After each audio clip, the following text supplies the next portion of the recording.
Les malheurs de Sophie, par la comtesse de Ségur. Chapitre 9. Le pain des chevaux. Sophie était gourmande. Sa maman savait que trop manger est mauvais pour la santé. Aussi défendait-elle à Sophie de manger entre ses repas. Mais Sophie, qui avait faim, mangeait tout ce qu'elle pouvait attraper. Madame de Réan allait tous les jours après déjeuner, vers 2 heures, donner du pain et du sel aux chevaux de monsieur de Réan.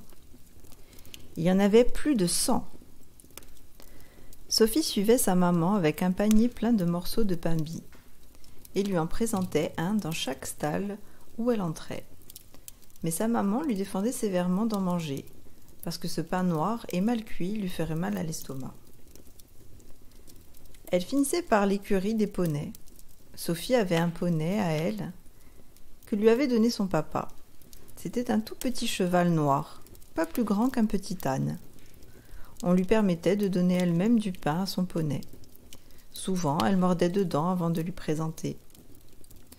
Un jour qu'elle avait plus envie de ce pain bis que de coutume, elle prit le morceau dans ses doigts, de manière à n'en laisser passer qu'un petit bout.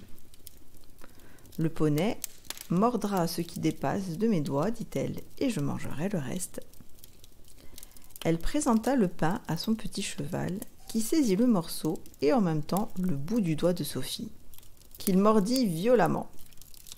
Sophie n'osa pas crier, mais la douleur lui fit lâcher le pain, qui tomba à terre. Le cheval laissa alors le doigt pour manger le pain. Le doigt de Sophie saignait si fort que le sang coulait à terre. Elle tira son mouchoir et s'enveloppa le doigt bien serré, ce qui arrêta le sang. Mais pas avant que le mouchoir eût été trempé. Sophie cacha sa main enveloppée sous son tablier et la maman ne vit rien. Mais quand on se mit à table pour dîner, il fallut bien que Sophie montrât sa main, qui n'était pas encore assez guérie pour que le sang fût tout à fait arrêté. Il arriva donc qu'en prenant sa cuillère, son verre, son pain, elle tâchait la nappe. Sa maman s'en aperçut. « Qu'as-tu donc aux mains, Sophie » dit-elle. « La nappe est remplie de taches de sang autour de ton assiette. » Sophie ne répondit rien. Madame de Réan. « N'entends-tu pas ce que je te demande? D'où vient le sang qui tache la nappe ?» Sophie. « Maman, c'est de mon doigt. » Madame de Réan. « Qu'as-tu au doigt? Depuis quand y as-tu mal ?» Sophie. « Depuis ce matin, maman. C'est mon poney qui m'a mordu. » Madame de Réan. « Comment ce poney, qui est doux comme un agneau, a-t-il pu te mordre ?» Sophie. « C'est en lui donnant du pain, maman. » Madame de Réan. « Tu n'as donc pas mis le pain dans ta main toute grande ouverte, comme je te l'ai tant de fois recommandé ?» Sophie.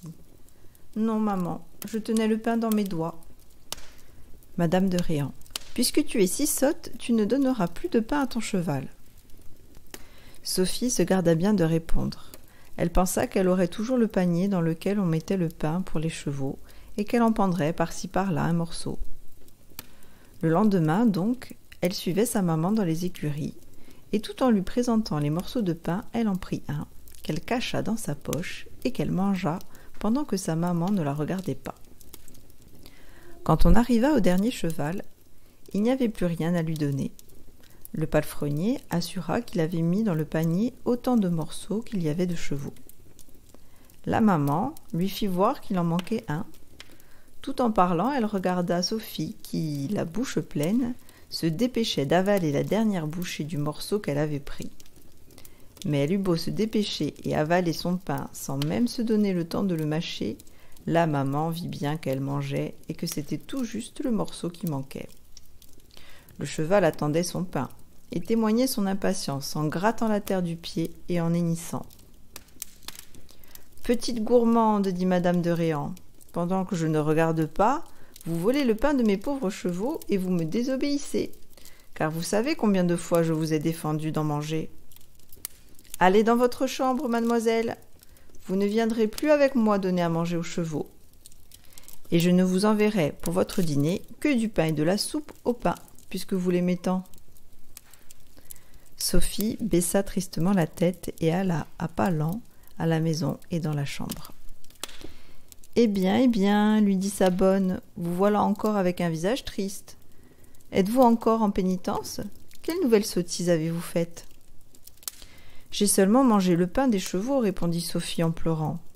Je l'aime tant. Le panier était si plein que je croyais que maman ne s'en apercevrait pas. Je n'aurai que de la soupe et du pain sec à dîner, ajouta-t-elle en pleurant plus fort. La bonne la regarda avec pitié et soupira. Elle gâtait Sophie. Elle trouvait que sa maman était quelquefois trop sévère, et elle cherchait à la consoler et à rendre ses punitions moins dures. Aussi, quand un domestique apporta la soupe, le morceau de pain et le verre d'eau qui venait faire le dîner de Sophie, elle les prit avec humeur, les posa sur une table et alla ouvrir une armoire, d'où elle tira un gros morceau de fromage et un pot de confiture, puis elle dit à Sophie « Tenez, mangez d'abord le fromage avec votre pain, puis les confitures. » Et voyant que Sophie hésitait, elle ajouta « Votre maman ne vous envoie que du pain, mais elle ne m'a pas défendu de mettre quelque chose dessus. » Sophie. Mais quand maman me demandera si on m'a donné quelque autre chose avec mon pain, il faudra bien le dire, et alors... La bonne.